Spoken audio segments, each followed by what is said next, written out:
Hello students, welcome to the class. और plant physiology unit में photosynthesis topic हम discuss कर रहे थे, जिसमें कि डिफरेंट टॉपिक्स हमने डिस्कस करे हैं।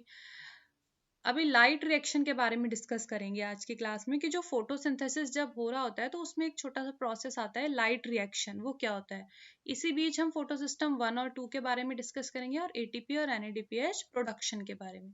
देखो, लाइट रिएक्शन क्या है। जो फोटोसिंथेसिस जब होती है ना, तो उस प्रोसेस के दौरान क्या होता है, एक फोटोकेमिकल फेज आता है।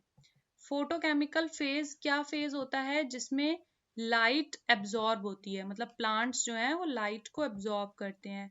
वाटर की स्प्लिटिंग होती है और फिर उसकी वजह से ऑक्सीजन रिलीज होती है। अब जब ये सब प्रोसेस होता है तो इसके बाद हाई एनर्जी के केमिकल इंटरमीडिएट्स बनते हैं। क्या नाम होते हैं उन इंटरमीडिएट्स के? एटीपी और एनएडीपीएच।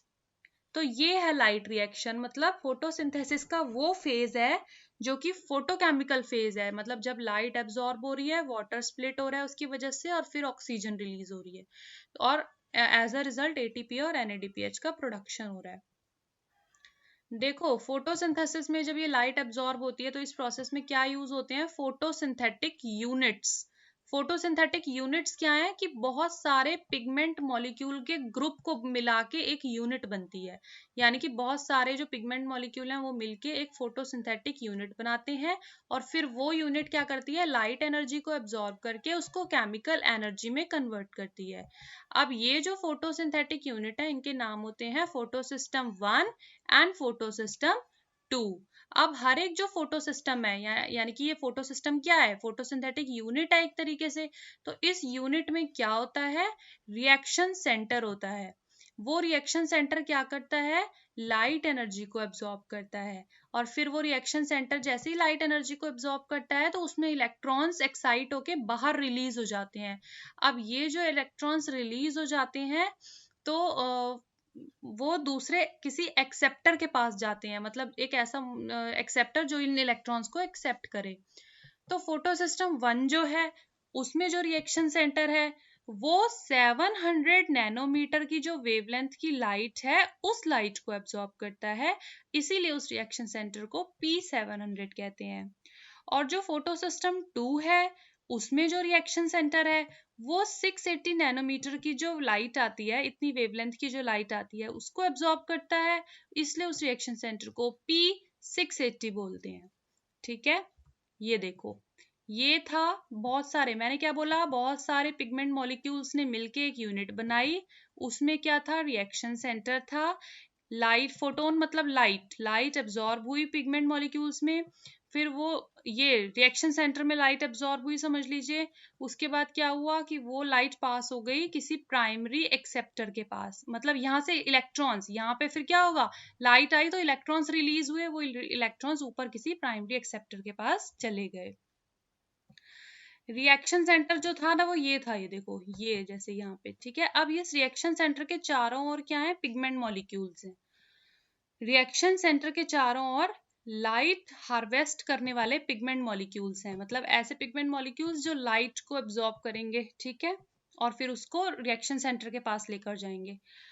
तो इन मॉलिक्यूल्स को बोलते हैं एंटीना मॉलिक्यूल्स। ये क्या करते हैं? डिफरेंट वेवलेंथ की लाइट को एब्जॉर्ब करते हैं और फिर उसकी एनर्जी को रिएक्शन सेंटर पे देते हैं, और फिर ये जो रिएक्शन सेंटर है यहाँ से इलेक्ट्रॉन्स एक्साइट होके ऊपर एक्सेप्टर के पास चले जाते हैं।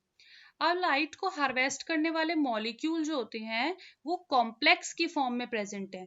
कॉम्प्लेक्स की फॉर्म में प्रेजेंट है, इसलिए हम इसको बोलते हैं लाइट हार्वेस्टिंग कॉम्प्लेक्स।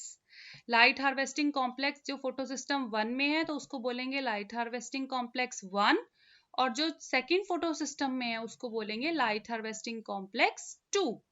अब जो पिगमेंट मॉलिक्यूल्स, हमने इसको कॉम्प्लेक्स क्यों बोला? क्योंकि जो लाइट को हार्वेस्ट करने वाले पिगमेंट्स हैं वो प्रोटीन के साथ बाउंडेड होते हैं, इसीलिए हमने बोला कि ये कॉम्प्लेक्स बना लेते हैं। ठीक है, तो देखो, फोटोसिस्टम 1 में क्या हुआ? हमने पढ़ा कि फोटोसिस्टम 1 में एक तो रिएक्शन सेंटर था जहां से इलेक्ट्रॉन्स एक्साइट होके ऊपर जा रहे थे और जो कि 700 नैनोमीटर की वेवलेंथ ऑफ लाइट को एब्जॉर्ब कर रहा था। उसके अलावा लाइट हार्वेस्टिंग कॉम्प्लेक्स था।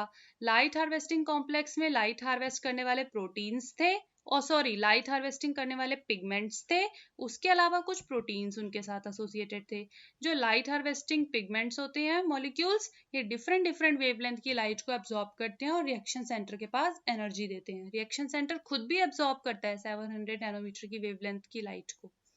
ऐसे ही सेम केस फोटो सिस्टम 2 में है, जिसमें पास एक रिएक्शन सेंटर होता है जो कि 680 नैनोमीटर की वेवलेंथ को एब्जॉर्ब करता है लाइट को। उसके अलावा लाइट हार्वेस्टिंग कॉम्प्लेक्स होता है जिसमें कि लाइट को हार्वेस्ट करने वाले पिगमेंट मॉलिक्यूल्स होते हैं, साथ ही साथ वो प्रोटीन्स के साथ एसोसिएटेड होते हैं। फोटो सिस्टम 1 और 2 में क्या डिफरेंस होता है देखो। जो फोटो सिस्टम 1 का रिएक्शन सेंटर है वो 700 नैनोमीटर की वेवलेंथ की लाइट को एब्जॉर्ब करता है, इसलिए उसको P700 कहते हैं। और फोटो सिस्टम जो 2 होता है उसमें जो रिएक्शन सेंटर होता है उसको P680 कहते हैं। फोटो सिस्टम 1 कहाँ पे होता है, जो थाइलेकॉइड्स हैं उसकी आउटर सरफेस पे होता है। और फोटो सिस्टम 2 कहाँ पे होता है, थाइलेकॉइड्स की इनर सरफेस पे होता है। फोटो सिस्टम 1 जो है वो ग्राना लैमिलेई और स्ट्रोमा लैमिलेई, ग्राना में भी होता है और स्ट्रोमा लैमिलेई में भी होता है। और फोटो सिस्टम 2 जो है सिर्फ और सिर्फ ग्राना लैमिलेई में होता है, स्ट्रोमा लैमिलेई में एब्सेंट होता है। ठीक है।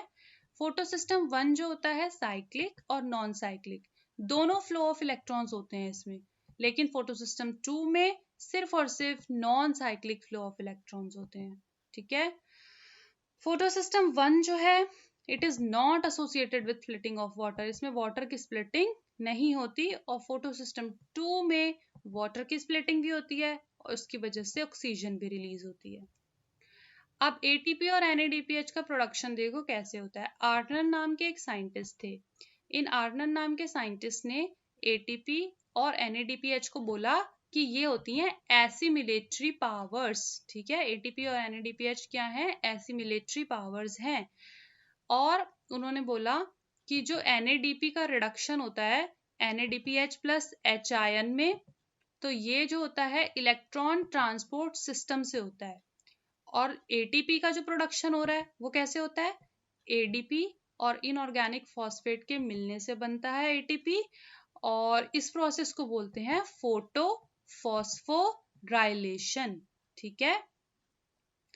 अब जब इलेक्ट्रॉन्स इलेक्ट्रॉन ट्रांसपोर्ट सिस्टम में फ्लो करते हैं, इस प्रोसेस को बोलते हैं फोटोफॉस्फोराइलेशन। बहुत ज्यादा डिटेल में आगे पढ़ेंगे, फिलहाल के लिए इतना ही है कि दो प्रोसेस है। एक इलेक्ट्रॉन ट्रांसपोर्ट सिस्टम है, इस ट्रांसपोर्ट सिस्टम में क्या होता है, इलेक्ट्रॉन्स फ्लो करते हैं जिसकी वजह से NADP रिड्यूस हो जाता है और NADPH प्लस H आयन बना लेता है। और दूसरा प्रोसेस है फोटोफॉस्फोराइलेशन। इसमें क्या होता है कि ADP और इनऑर्गेनिक फॉस्फेट मिलके ATP का प्रोडक्शन करते हैं और इस प्रोसेस को हम फोटोफॉस्फोराइलेशन बोलते हैं। और ETS और फोटोफॉस्फोराइलेशन दोनों आपस में लिंक्ड हैं।